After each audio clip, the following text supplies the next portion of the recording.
প্রিয় দেশবাসী, আসসালামু আলাইকুম। আপনাদেরকে বিজয় অভিনন্দন। আপনাদেরকে একটা গুরুত্বপূর্ণ সংবাদ শেয়ার করতে চাই। সেটি হলো, আমাদের প্রতিবেশী রাষ্ট্র ভারত সরকার শেখ হাসিনাকে অবতরণ করার সুযোগ দেয়নি, তার হেলিকপ্টারকে ফেরত পাঠিয়েছে। আমি দায়িত্ব নিয়ে বলছি, বিমান বাহিনী সূত্র আমাকে একটু আগে নিশ্চিত করেছে উনি ক্যান্টনমেন্টের ভিতরে আছেন।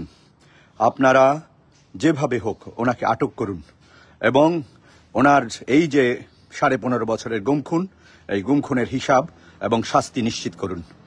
আপনারা যে যেখানে আছেন, আপনারা এই আমার ভিডিওটি ছড়িয়ে দিন, আমার এই ভয়েসটি ছড়িয়ে দিন, যাতে ছাত্র জনতা সবাই জানতে পারে যে খুনি হাসিনাকে ভারত ফেরত পাঠিয়েছে।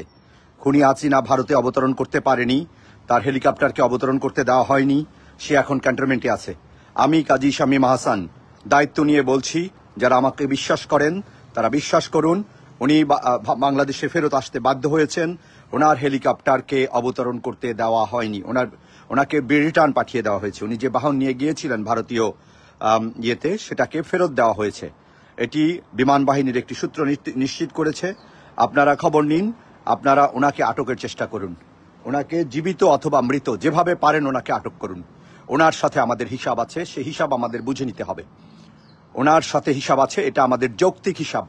এই হিসাবকে এড়ানোর কোনো সুযোগ নেই, কোনো ছাত্র জনতার সুযোগ নেই। আপনারা ওনাকে আটকের ব্যাপারে সবাই মিলে চেষ্টা করুন।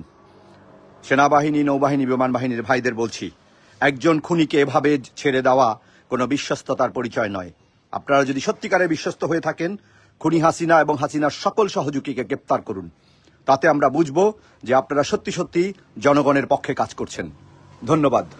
আমার এই ভিডিওটি আপনারা শেয়ার করুন।